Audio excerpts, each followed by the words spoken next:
Olá, pessoal, bem-vindos ao primeiro Colóquio Internacional Literatura e Imprensa, do século XIX à atualidade. O meu nome é William, eu sou mestrando em Letras pela Universidade Federal do Paraná, meu orientador é o professor Dr. Antônio Augusto Neri e vou falar para vocês um pouquinho sobre a pesquisa que estou desenvolvendo no mestrado.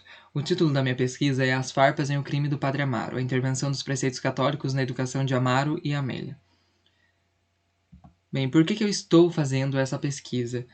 Embora exista um grande número de pesquisas sobre a criação e educação dos personagens das obras de Eça de Queiroz, ainda não foi realizado um estudo aprofundado sobre a influência das críticas aos preceitos católicos na educação, que é bastante discutido nos textos jornalísticos das farpas, nos protagonistas da obra O Crime do Padre Amaro. As farpas apresentam um rico acervo de crônicas repleta de críticas à sociedade portuguesa que podem ser perceptíveis em obras posteriores de Eça de Queiroz. Atualmente, é possível encontrar um considerável número de pesquisas relacionando os textos jornalísticos das farpas com essas obras. No entanto, pouco se encontra sobre estudos relacionando as críticas das farpas ao romance O Crime do Padre Amaro. O objetivo principal da minha pesquisa é analisar as críticas anticlericais e antirreligiosas redigidas unicamente por Eça de Queiroz em As Farpas e como elas ressoaram na composição das personagens de O Crime do Padre Amaro, em sua última e definitiva versão de 1880, verificando sobretudo como os preceitos do catolicismo moldaram o comportamento, o caráter e as concepções das personagens principais da narrativa.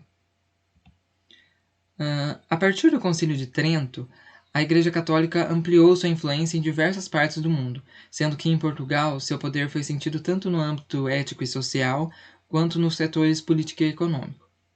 O catolicismo desempenhava uma enorme autoridade ideológica sobre a sociedade e, consequentemente, moldava a mentalidade da população e difundia suas tradições e decretos dogmáticos com o intuito de guiar os fiéis a um comportamento exemplar de acordo com seus preceitos. Entretanto, na segunda metade do século XIX, a geração de 70 se opôs aos ideais do catolicismo, elegendo a Igreja como uma das principais causas da decadência de Portugal. Conforme Antero de Quental declara na Conferência Causas da Decadência dos Povos Peninsulares nos últimos 3 séculos, que é tida como sintetizadora dos objetivos da geração. De acordo com Antero de Quental, 3 fatores levaram a sociedade portuguesa ao declínio. O primeiro é a transformação do catolicismo pelo Concílio de Trento, o segundo, o estabelecimento do absolutismo pela ruína das liberdades, e o terceiro é o desenvolvimento das conquistas longínquas.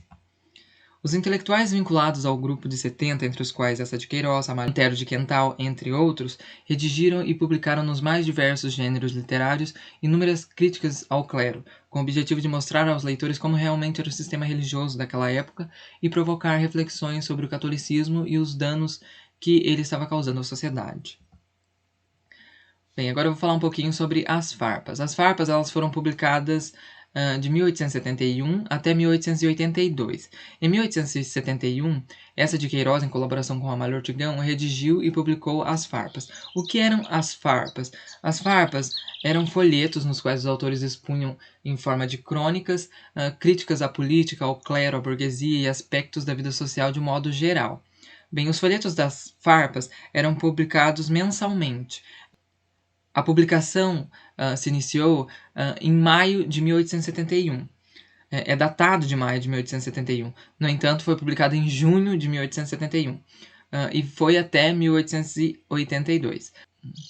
Embora tenham sido publicados por Ramalho Ortigão até 1882, Eça de Queiroz escreveu nas farpas somente entre 1871 e 1872.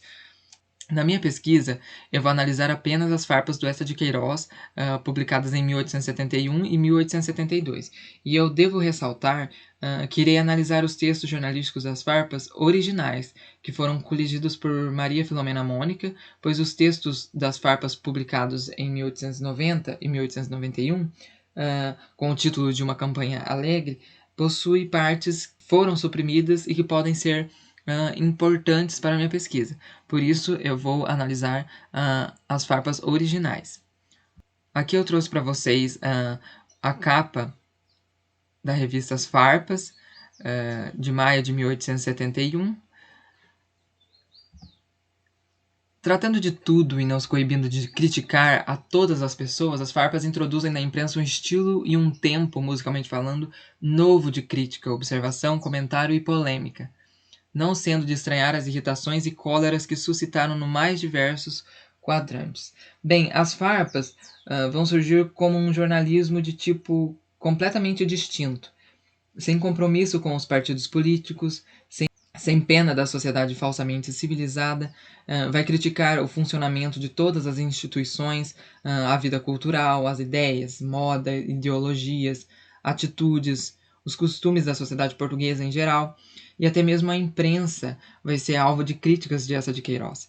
Logo no primeiro fascículo publicado em 1871, Eça de Queiroz vai dizer que a imprensa portuguesa está dividida em dois tipos, a noticiosa e a política, e que estão em decadência. Vale ressaltar que o jornalismo praticado por Eça de Queiroz e Ramalho Ortigão, João Medina vai chamar de um jornalismo de ideias, pois eles tecem críticas e até às vezes elogios a determinadas pessoas e sem se importar com quem seja ou de onde são, eles vão tecer críticas e por isso é completamente diferente dos jornais de notícias e de política. As farpas revolucionaram o panorama intelectual da imprensa portuguesa, mostrando-lhe um caminho novo, menos preocupado com a política e os políticos e mais com a polis e o ethos nacional. Bem, as farpas não têm acordo com nenhum partido político, elas são mantidas apenas pelos seus assinantes, que logo no início eram cerca de 2.000 assinantes, o valor dos fascículos era 300 réis, e eles conseguiram se manter com esses assinantes. As farpas não queriam estar vinculadas a partidos, centros, clubes políticos ou mandarins e caciques da sociedade portuguesa constitucional, mas apenas serem a clara voz do bom senso. Bem, aqui eu trago dois fatores, dois assuntos que eles discutiam bastante nos textos das farpas: educação e religião, e também são assuntos que eu irei pesquisar, que eu irei focar a minha pesquisa no mestrado. Eça de Queiroz ele demonstra uma certa preocupação com a educação da mulher portuguesa, o que faz tornar um dos principais assuntos discutido por ele nas farpas. Outro tema abordado com bastante acuidade foi a influência da Igreja Católica sobre a sociedade, principalmente sobre a figura feminina. Ele vai tecer críticas ao comportamento e à disciplina dos padres, à hipocrisia eclesiástica e também a disciplina dos missionários e da classe eclesiástica em geral. Também vai censurar a perversão do sacerdócio, entre outros fatores. No que diz respeito à religiosidade nos textos jornalísticos das farpas, João Medina vai dizer que na revista de 1871 e 1872, essa não cessa de farpear a dimensão profanamente sociológica da fé. A sua realidade propriamente eclesial, isto é, a transformação da relação viva com Deus no acervo de atitudes, costumes, hábitos, fórmulas e práticas. Como eu disse anteriormente, muitos dos textos que estão presentes nas farpas, das críticas que estão presentes nas farpas, irão ressoar nas obras posteriores de Eça de Queiroz. Os mesmos temas, as mesmas realidades, o mesmo país passa das páginas das farpas para as páginas dos seus romances. Esses são, assim, considerado o crescimento natural de uma estética, de uma crítica e de um método que se ensaiam nas páginas mensais jornalísticas das farpas para depois, enriquecidas pela técnica própria do gênero romanesco, se transformarem em criações. Agora eu vou falar um pouquinho sobre O Crime do Padre Amaro. O Crime do Padre Amaro ele foi o primeiro romance de Eça de Queiroz. Ele teve 3 versões. A primeira versão foi publicada em 1875 como folhetim pela Revista Ocidental. A segunda versão foi em formato de livro, em 1876, e a última e definitiva versão foi em 1880, publicada em 1880. A obra que eu irei analisar é a de 1880, pois é uma obra que contém mais personagens, mais situações, mais acontecimentos que nas versões anteriores não tem. Por isso eu vou analisar a última e definitiva versão, a de 1880. Bem, A obra O Crime do Padre Amaro é uma narrativa linear. Ele vai abordar o nascimento, a formação e a vida dos personagens principais da obra, que é Amaro e Amélia. Bem, a obra de Eça de Queiroz, O Crime do Padre Amaro, tece críticas à religiosidade, à hipocrisia eclesiástica e às ambições, os pecados e as tentações. E ele vai salientar o personagem Amaro, que quanto mais ele se aproxima do sacerdócio, mais ele entra numa vida de luxúria, de pecados, de tentações, ambições e perversões, e o romance fica em torno disso, dessa crítica à religião, dessa crítica ao catolicismo, e da crítica também aos eclesiásticos e da ambição eclesiástica. O protagonista da primeira obra esse ano é Amaro, um jovem rapaz que cresceu entre beatas e, por influência de sua madrinha, se tornou padre.